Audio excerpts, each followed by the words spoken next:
할렐루야. 아멘, 아멘. 하나님의 말씀은 생명입니다. 하나님의 말씀은 길이요, 진리요, 영원한 생명이 된 줄 믿을 축복합니다. 하나님의 말씀이 임할 때에 우리가 2024년도 말씀을 매일 통독하고 또 읽어나가고 묵상할 때에 그런 기적이 있었으면 좋겠어요. 말씀을 읽는 중에 말씀이 깨달아져가지고 회개의 영이 임하는, 그래서 그 말씀을 통해서 우리의 마음이 치유되어지고 우리의 영혼이 치유되어지고 우리의 육체가 치유되어지는, 결국에 하나님의 말씀을 통해서 우리를 살리는 역사가 일어났으면 좋겠어요. 아멘입니까? 그런 마음과 그런 기도의 제목을 가지고 하나님 앞에 기도하다가 하나님이 이 히브리서 4장 이 12절 이하의 말씀을 주셨어요. 살아있는 하나님의 말씀. 말씀이 살아있다. 우리 다시 한번 읽어볼까요? 본문 말씀을.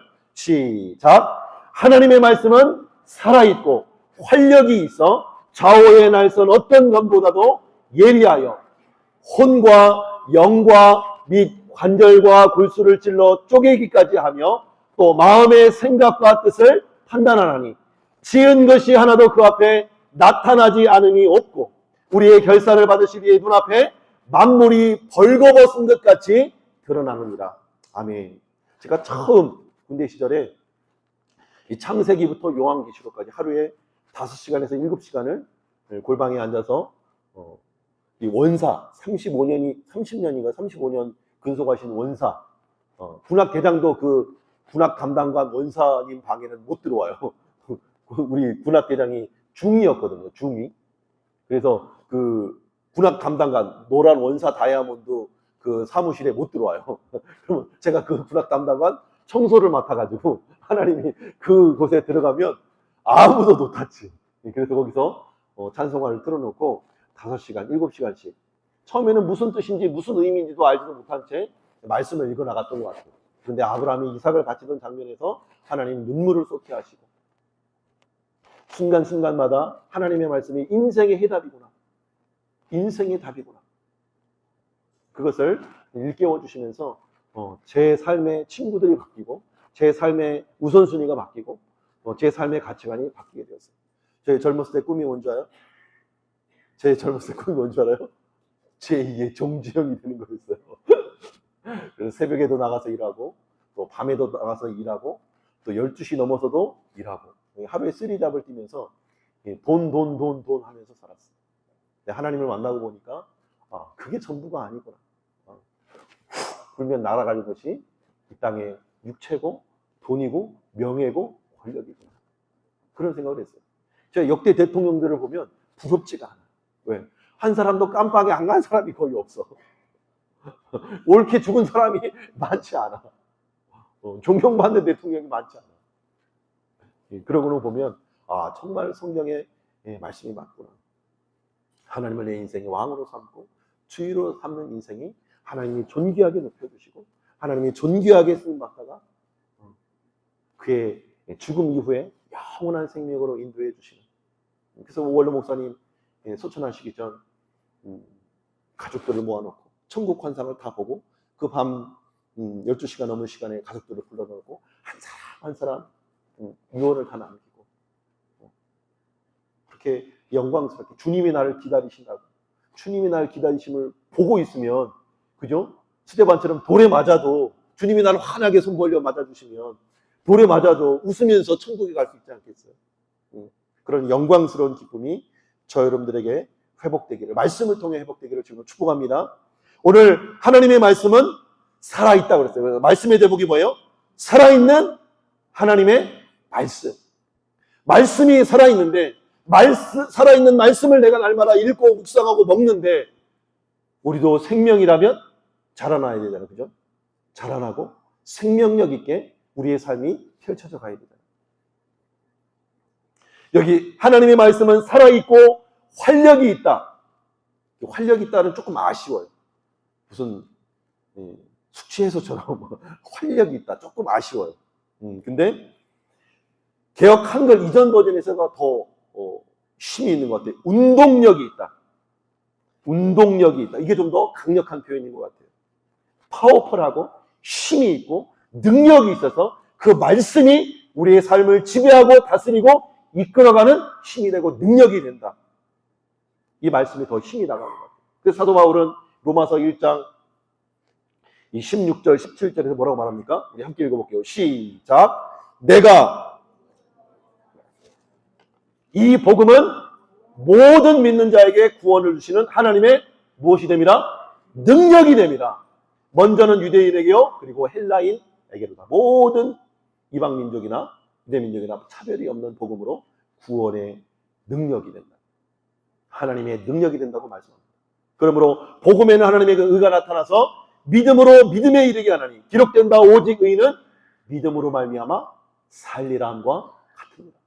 하나님의 복음의 말씀을 듣고 그 말씀에 믿음을 결합할 때에 그 말씀이 살아서 역사하는, 그래서 우리를 살리는 생명의 말씀이 된다는 것이죠.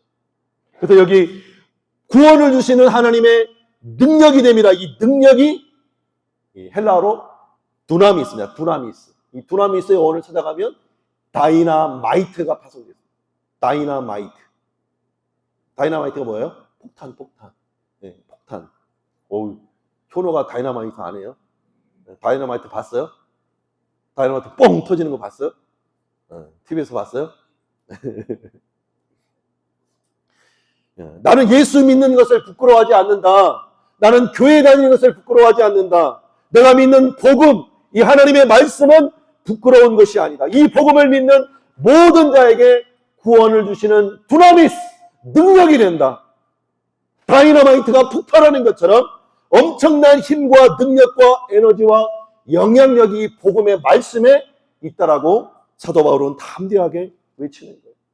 마치 예수님이 내가 곧 길이요 진리요 생명이라 말씀하실 때에 그 길이요 진리요 생명이라고 하는 것은 예수 믿는 우리들에게 예수 믿기 이전에 우리 사람이 죽은 것과 같은, 하나님과 생명이 끊어지고 죽어 영원한 지옥 형벌에 떨어질 수밖에 없는 사람에게 하나님의 복음의 말씀이 임함으로 새로운 생명이 일어나서 영생에 이르도록 믿음이 자라가도록 역사하신다는 말씀인 것이죠.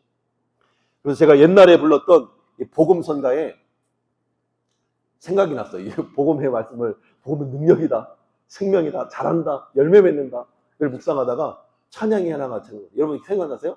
복음을 심었습니다. 복음이 싹이 나네요. 복음이 자랐습니다. 30배 맺었습니다. 여러분이 해볼까요? 시작. 복음을 심었습니다. 복음이 싹이 나네요. 복음이 자랐습니다. 60배? 60배 맺었습니다. 우리 한 번 더 다 같이 더 크게. 복음을 심었습니다. 복음이 싹이 났네요. 복음이 자랐습니다. 몇 배? 100배 맺었습니다. 생각나죠? 우리 아이들은 처음 듣는 거예요. 아침에 내가 주연이한테 너 이 노래 아니? 이랬더니 비슷한데 들어본 것 같긴 한데 잘 모르겠대. 뭐가 생각난다고 그랬지? 주연아? 무슨 찬양이 생각난다고 그랬지? 아니에요? 에? 다른 찬양이 생각났나 봐요. 다른 찬양이 뭐라고 생각났다고 그랬는데,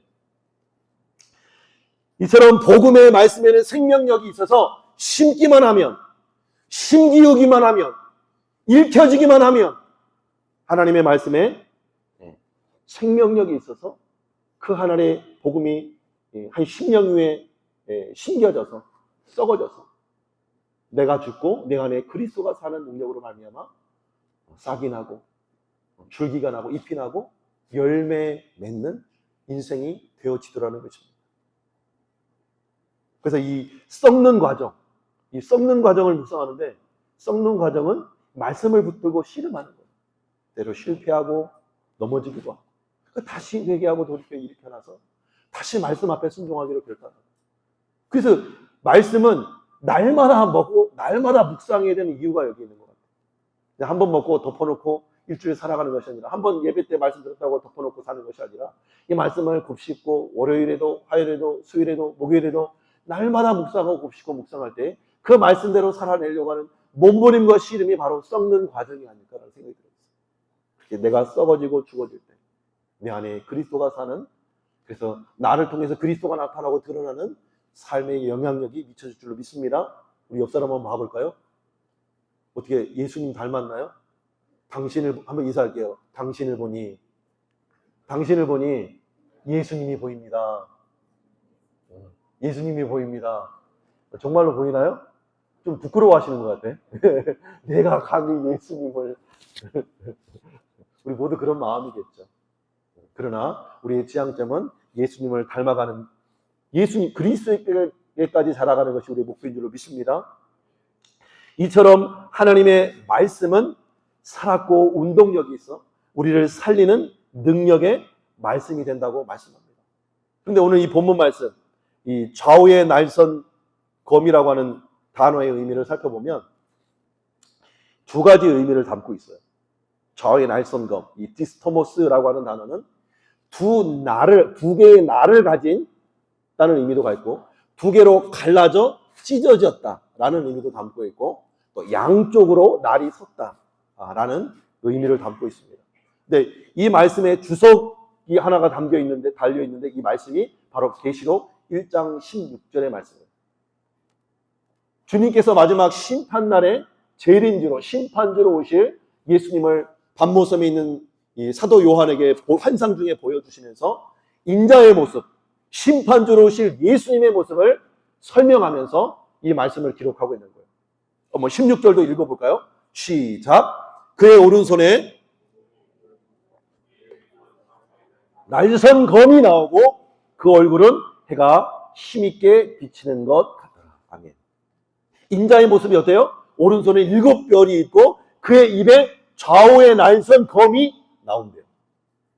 좌우의 날선 검. 이 표현으로 볼 때 하나님의 심판의 말씀, 구원의 말씀, 생명의 말씀이 선언되어지는 광경을 요한이 봤을 때 좌우의 날선 검이 나오는 것처럼 보았다는 것이죠. 심판 주로 오실 주님의 심판의 의미를 이 좌우의 날선 검, 하나님의 말씀이 담고 있는 거예요. 그래서 이 두 날 가진 검, 좌우의 날선 검, 이 디스토모스라고 하는 단어로 이 헬라어 원어로 이 검색을 하면 성경 전체를 통틀어서 4가지 본문이 나와요. 4개의 용례가 나와요. 사사기에 한 번, 히브리서에 한 번, 계시록에 2번. 여기 계시록 1장 16절이 첫 번째고 두 번째로 보면 계시록 2장 12절과 17절에 나와 있어요. 보면 버가목 교회의 사자에게 편지하라. 좌우의 날선 검을 가지신 이가 이르시되, 심판주로 오실 하나님이 심판의 말씀을 가지시고 버가목 교회에게 예언의 말씀을 전달하고 있는 거예요. 그 말씀을 읽어보니까 한마디로 내가 죽임당할 때에도 나를 믿는 믿음을 저버리지 아니했다. 그건 칭찬받을 만하다. 그러나 2가지 책망할 것이 있는데 우상의 제물을 먹게 하였고 행음하게 하였다. 뿐만 아니라 니골라당의 교훈을 지키는 자들도 있다. 이 니골라당은 오늘날로 말하면 구원파예요. 구원파. 영기주의의 영향을 받아서 영은 선하고 육은 상관없다. 육은 악한 것이고 돌아온 것이다. 그러면 내가 예수 그리스도를 믿는 믿음으로 구원받았으니 육체로는 아무것도 행할 것이 없다. 율법 폐기론, 도덕 폐기론. 구원받았으니까 아무렇게나 살아도 괜찮다고 하는 이단 사상에 빠진 것이죠. 우리는 어떻게 해요? 구원받았으니까. 구원받은 은혜에 감격하기 때문에, 감사하기 때문에 더욱 주를 닮아가고 거룩한 삶을 영위해가고 도덕과 윤리를 초월한 하나님의 말씀에 순종하는 거룩한 삶을 살아내는 것이, 그리고 이 거룩한 삶으로 악한 세상을 정복하고 선한 영향력으로 그들을 정복해 나가는 거예요. 그래서 하나님의 복을 그들에게 선포하는 것이 우리 그리스도인들, 믿는 신자들의 거룩한 사명인 것이죠.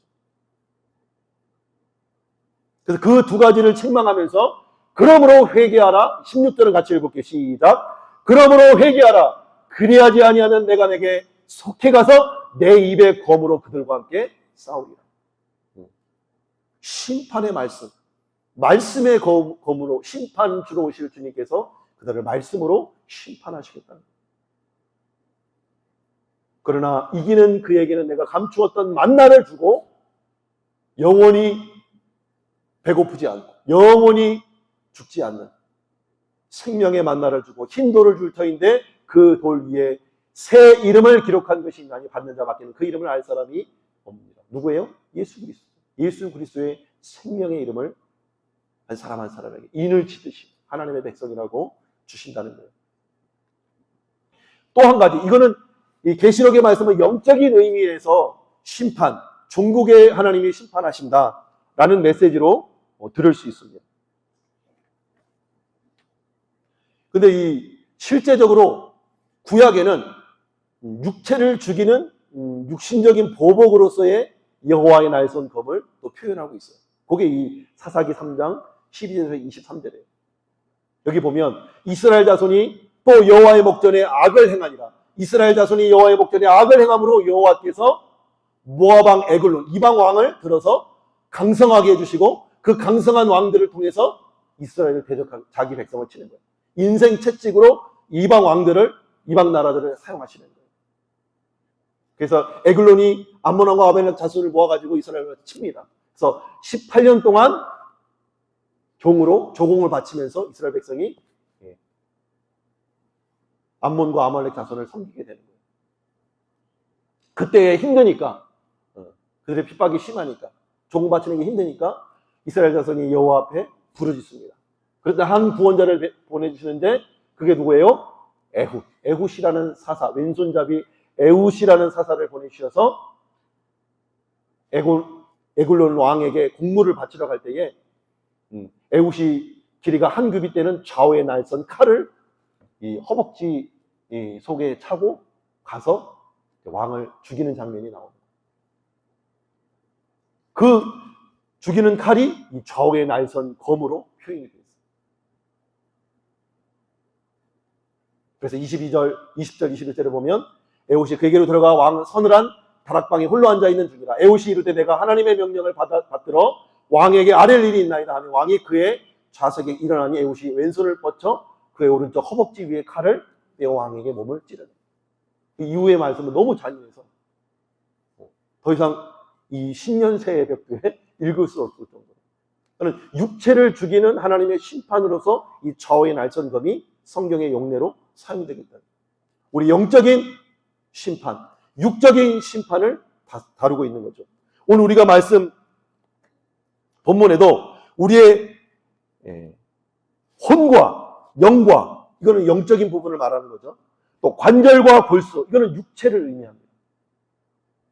하나님이 영과 육체를 동시에 멸하실 수 있고 살릴 수 있다는 것이죠.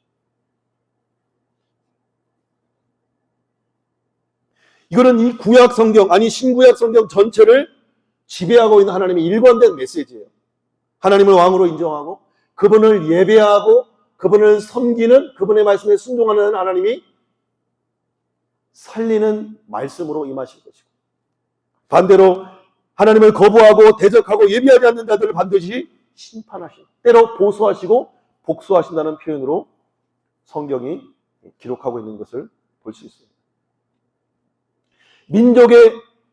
모든 민족의 복의 통로가 되어야 할 이스라엘 백성이 이방 민족들과 섞여 살면서 그들의 우상을 섬기고 함께 음행에 빠지고 온갖 악행을 본받아 인신제사를 드리고 도덕과 윤리가 무너져버린 이방 백성들의, 이방 민족들의 우상숭배의 죄에 빠져들었던 거예요. 이에 모압 왕을 강성하게 하셔서 인생 채찍으로 그들을, 이스라엘 백성을 칩니다. 그러나 모압 왕 역시도 하나님을 경외하고 순종해야 하는데 자기가 잘난 줄 알고 이 압제를 심하게 하니까 하나님이 그 왕마저도 이래 심판하여 멸망케 하시는 장면이 사사기 이후에 계속 기록되어 있습니다. 이거 뭐예요? 우리 성경에서 배웠잖아요. 8과 9과 10과를 이 성경이 또 요약해주고 있는 거예요. 한번 읽어요. 8과 읽어볼게요. 시작. 다윗의 길로 안 가고 여로보암의 길로 가는 왕들아. 구약의 지난주에 말했죠. 셋 계열, 3개월 아니고 셋 계열과 하나님을 경외하고 예배하는 셋 계열과 하나님을 대적하고 하나님 예배하기 거부하는 가인 계열. 이 두 나라가 역사 가운데 계속 이어져 가는데 지금 다윗 때에 와서 누구와 누구로 구별이 되는 것? 다윗 왕과 여로보암의 길. 또 여로보암의 후예로 아하바. 그죠? 다윗, 솔로몬을 이어 예수 그리스도까지 이어지는 것이죠. 다윗의 길로 가야 되는데, 하나님을 예배하고 하나님을 섬기는 길로 가야 되는데, 하나님을 대적하고 거부했던 여로보암의 길. 우상을 섬기는 제단을 만들어서 이스라엘 백성으로 하여금 범죄케 했던 여로보암의 길로 가는 왕들에 당하여 심판의 메시지를 선지자들을 통해서 보내주고 있는 거예요. 근데 국가도 한번 읽어보세요. 국가 시작. 내가 예언하는데 너희는 결국 아스로 바벨론에게 망한다. 그래서 북 남바 아수르에게 BC 721년 2년경에 북이스라엘이 망하고 남유다는 바벨론에게 BC 586년경에 바벨론에게 망하는 거예요. 근데 10과 동일한 이제 오늘 모압왕을 나중에 심판하시는데 10과 한번 읽어볼게요. 시작. 그렇다고 너 바벨론 으스대지 마라. 너도 결국은 망한다. 바벨론 역시도 하나님이 왕이심을, 하나님만이 참 세계 역사의 왕이심을 인정하고 고백하는 이 겸손한 자세로 하나님의 도구로 쓰임받아야 되는데 자신이 잘나서 자신이 힘이 있어서 하는 줄 착각하고 의수되다가 결국 바벨론, 아수르도 망하게 됩니다. 그것이 성경의 역사고 온 인류 세계의 역사 가운데 기록이 됐다는 거예요. 신년 새해부터 살벌하죠. 그러나 계시록 2장 16절의 말씀에서도 언급했듯이 회개하고 돌이키고 주님을 온전히 섬기는 하나님의 거룩한 공동체는 반드시 살리는 말씀으로 역사를 이루어가신다는 말씀입니다. 그래서 이 좌우의 날선 검이라고 할 때는 두 가지 의미를 담고 있어요. 심판의 메시지, 멸망의 메시지, 죽이는 메시지가 있고, 두 번째로는 살리는 메시지. 하나님을 경외하고 하나님 말씀에 순종하고 하나님을 왕으로 인정하고 하나님을 예배하는 인생에게는 하나님이 살리는 말씀으로 역사해 준다는 거예요. 한번 읽어볼까요? 시편 119편 50절. 이제부터는 희망의 말씀입니다. 먼저는 우리의 죄된 마음을 죽이고 이제 살리는 말씀. 한번 읽어보겠습니다. 시작.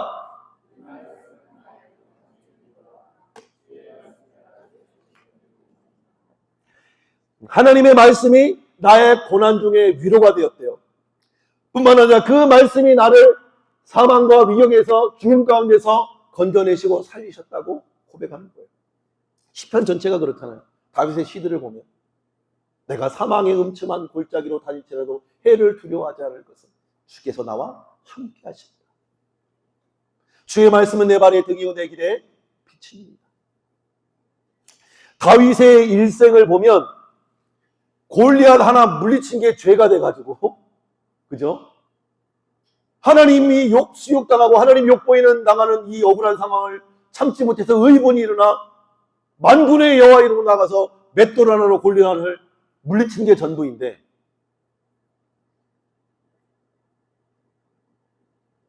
사울 왕이 백성들이 외치는 노래, 읊조리는 노래를 들은 거예요.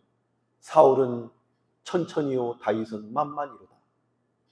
내가 왕인데, 내가 주인인데, 그때 어떻게 했어야 되냐면 사울이 하나님의 왕이시니까 나도 다윗도 아무것도 아니고 하나님의 왕이시니까 겸손하게 있었더라면 폐위당하지 않고 비참한 죽음을 맞이 않고 다윗 왕처럼 하나님이 그 왕위를 영원히 견고하게 해주시는 축복을 받았을 텐데 안타깝게도 시기와 질투로 인해서 끊임없이 다윗을 죽이려고 하죠. 그래서 다윗은 하나님의 이름으로 하나님의 영광을 가리우는 이방 민족의 골리앗 장수를 물리친 죄밖에 없는데, 그 공로밖에 없는데 일평생 도망자의 신세로 이방 민족에게 가서 침을 질질 흘리며 미친 채 하면서 목숨을 구걸해야 할 만큼 동굴에서 동물들이 똥오줌을 놓는 그 동굴에서 가난한 자들, 소외된 자들, 억눌린 자들과 함께 거주해야만 했고, 심지어 그가 왕위에 올랐을 때에도 그의 아들이 압살롬이 배반하여 아버지를 죽이고, 그런 엄청난 고난과 아픔 속에서, 치욕스러운 상황 속에서 여전히 주님의 말씀을 가까이 하고 주야로 묵상하면서, 다윗은 하나님의 말씀에 정말 능통한 사람이었고 하나님을 정말 진실로 사랑하는 존재였던 것 같아요. 그러니까 그 숱한 시편을 기록하지 않습니까? 그 말씀을 통해 오늘 시편 기자의 말씀처럼 고난 중에 하나님의 위로임을 고백하고, 주의 말씀이 나를 그 숱한 고난과 아픔과 역경 속에서 나를 살리시노라고 고백할 수 있었던 겁니다. 다윗뿐만일까요? 엘리야는 어떤가요?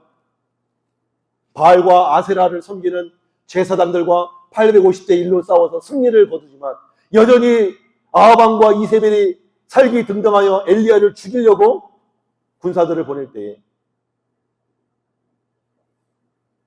엘리야가 이 번아웃돼서 곤고한 마음을 가지고 로뎀나무 아래에서 죽기를 간구합니다.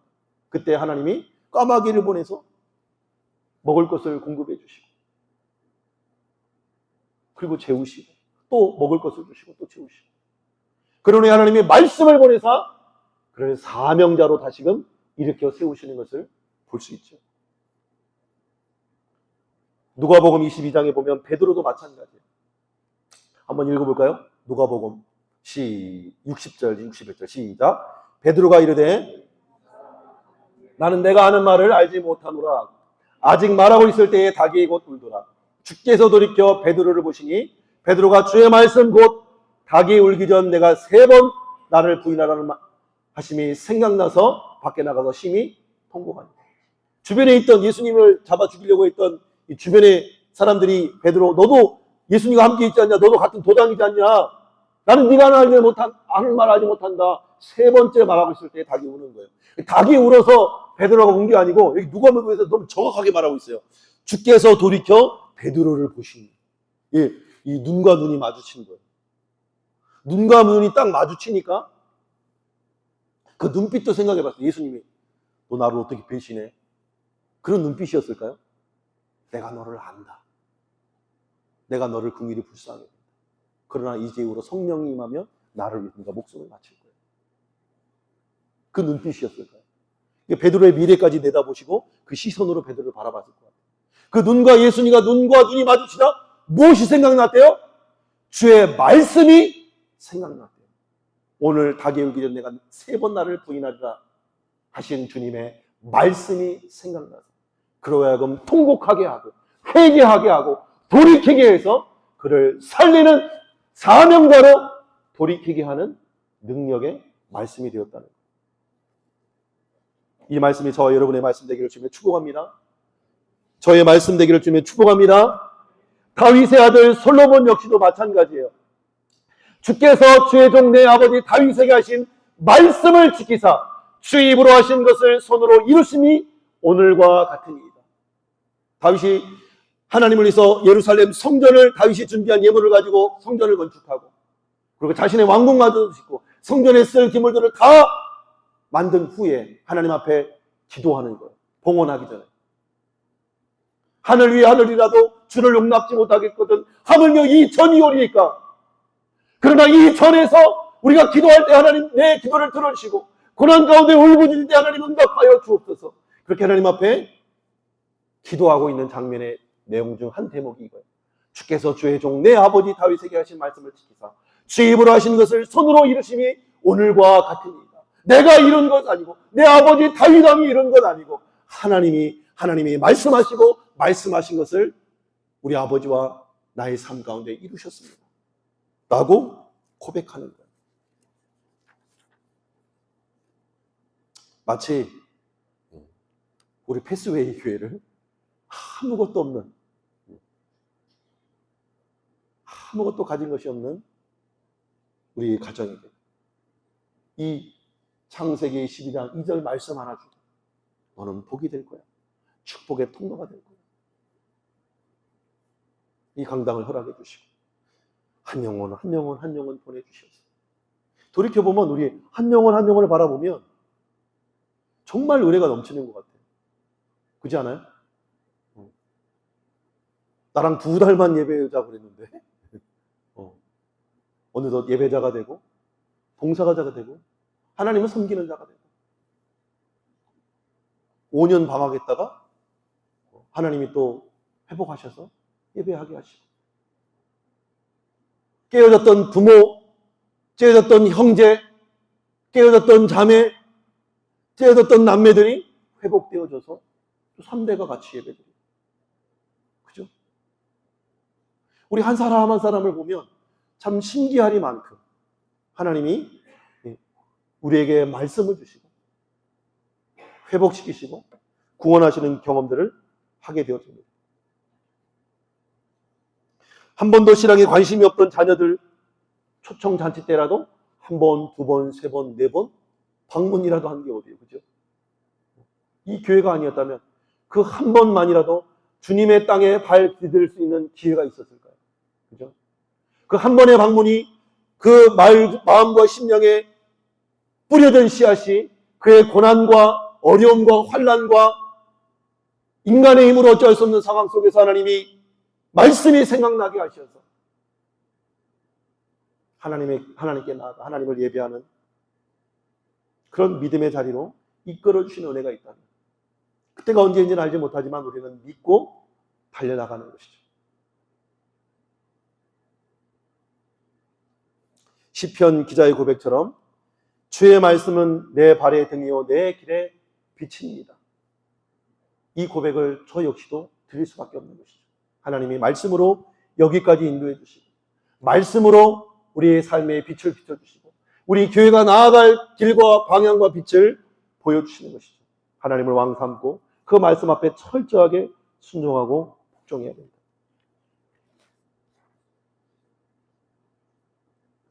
계속해서 우리가 말씀을 읽고 있잖아요. 우리 안에 사모함이 생겼으면 좋겠어요. 사모함. 그냥 하루 3장씩 읽어나가는 게 아니라 읽다가 태초에 말씀이 계셨고 이 말씀이 하나님과 함께 계셨으니 이 말씀이 곧 하나님이라고 했으면 하나님을 대면하면 예수님을 만나면 치유와 변화와 회복이 일어나야 되지 않겠습니까? 그죠? 말씀으로 온 우주 만물을 창조하시고 말씀으로 이 땅에 세계의 역사를 주관해 가시는 분이 하나님이시라면 말씀을 통해 나도 좀 만나 주십시오. 여러분, 하나님의 이 전적인 치유하심, 회복하심, 만나 주심을 경험하면 모든 것이 다 그냥 은혜로 바뀌어 버리는 것 같아요. 하나님을 만나는 체험이 있으면 모든 것이 은혜로 바뀌어 버려요. 이정훈 교수님이라고 서울대 법학과를 나와서 울산대 법학과 교수님 하는 분인데 머리가 똑똑하니까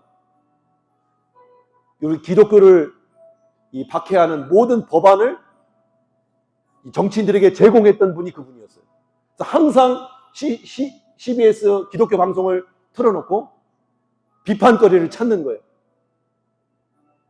뭐 차별금지법, 뭐 종교인 세법, 다양한 법들을 종교를 말살하기 위해서 그분이 법안을 마련해서 제공한 거예요. 정치인들에게. 본인이 고백하는 거예요. 근데 그분이 어느 날 TV를 틀어놓고 있는데 목사님이 그랬대요. 우리는 죄인입니다. 모든 사람이 죄인입니다. 의인은 없나니 하나도 없습니다.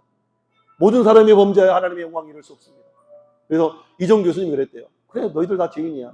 이제 알았어? 죄인이야. 죄인이야 그러는데 마음으로 생각하고 있는데 하나님이 그의 이성을 멈춰준 거예요.